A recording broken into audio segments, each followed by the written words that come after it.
मान्यताएं हैं, सामाजिक परंपराएं हैं और सदन में भी आप अगर देखेंगे तो मान्यताएं और परंपराएं ज्यादा चलती हैं। बहुत काम ऐसे हैं जो पुरानी परंपरा चली आई, उसी परंपराओं से हम लोग आगे बढ़ते हैं।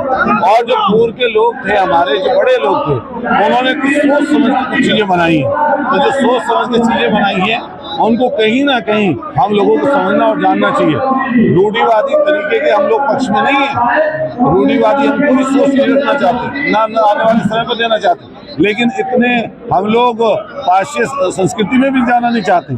जिस तरह की चीजें चल रही है, हम मोबाइल को बंद ही नहीं चाहते कि मोबाइल बंद हो जाए, लेकिन मोबाइल का सही तरीके से इस्तेमाल नौजवान करें, इस बात को जरूर चाहते हैं। क्या कहेंगे नौजवानों को जिस तरीके से उनसे मांग की जा रही है कि डीजे पर जो डांस होता है, लड़कियां लड़कों के साथ डांस करती है, जींस पहनती है, स्कर्ट पहनती है, चाहे गोत्र विवाह होते हैं, इनके बारे में क्या? देखिए, मैं बहुत सारी चीजें ऐसी हैं जिसमें कुछ बाद में बोलूंगा, अलग तरीके की बात आएगी, लेकिन मैं फिर कहना चाहता हूँ, संस्कृति और हमारी जो परंपरा है, उस परंपरा और संस्कृति का निर्वाह हम लोगों को करना चाहिए।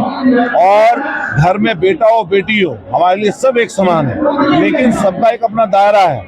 आप ये नहीं कह सकते कि बेटी अपनी मायके में रहती है तो उसका अलग तरीके से रहन सहन होता है, लेकिन बेटी अगर ससुराल पक्ष में चली जाती है तो उसका रहन सहन बदल जाता है, हालांकि बेटी होती है वहां पर भी। इसी तरीके से हम लोग अपने जो भाई हैं, छोटे बच्चे हैं, उनके लिए भी कहना चाहते हैं कि जो सामाजिक बुराइयां हैं, उन बुराइयों को हमें खत्म करना चाहिए।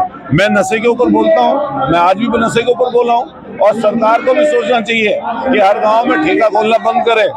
हर गांव में ठेका, अफीम, चरस सड़कों पे बिक्री है, उस पर बंद लगाए, पाबंदी हो। और हम फिर कहना चाहते हैं कि राकेश टिकैत जी, नरेश टिकैत जी और सब लोगों ने मिलकर ये जो पंचायत रखी है, इसमें हम सही और बेहतर चीज का समर्थन करते हैं। नवीन को लेकर आखिरी सवाल,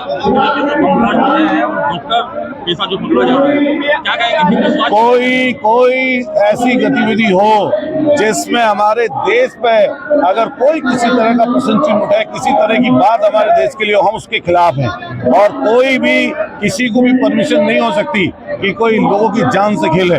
तो इस सरकार को अपना फैसला और कड़ा करना चाहिए।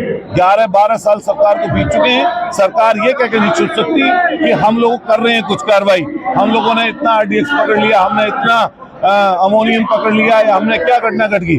अभी आप सोच के देखिए, क्या जो घटना दिल्ली में घटी, सब लोगों ने, हमारे मेरठ का एक नौजवान साथी चला गया, हमारे एक अमरोहा का साथी चला गया, और जिन परिवारों के लोग गए उनसे पूछ के देखिए उनका क्या बीती होगी। लेकिन उसके बाद जो अमोनियम नाइट्रेट था, वो जो थाने में गया, जिस थाने में पहुंचा, सोचिए कश्मीर, जम्मू कश्मीर पहुंचा वो, उसकी जांच करने के लिए हमारे पास आदमी नहीं थे। और ये बात करते हैं 21वीं सदी की, बात करना चाहते हैं तमाम मेक इन इंडिया की।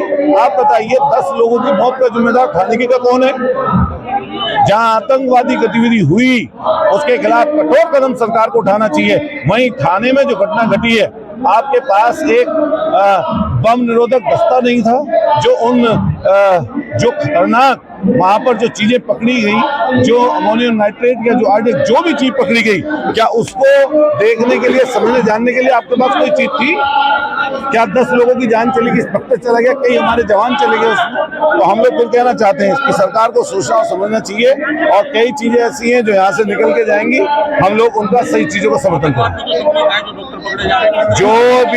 जो भी आतंकवादी गतिविधियां हो, जो उनके पीछे से हो, जो उनका समर्थन करता हो, जो उनका साथ देता हो, सरकार को उन पर सख्त से सख्त कार्रवाई करनी चाहिए, और इतनी कैसी कार्रवाई करनी चाहिए जो आने वाले समय पर जो है इस तरह की हिमाकत और हरकत कोई ना कर सके। धन्यवाद।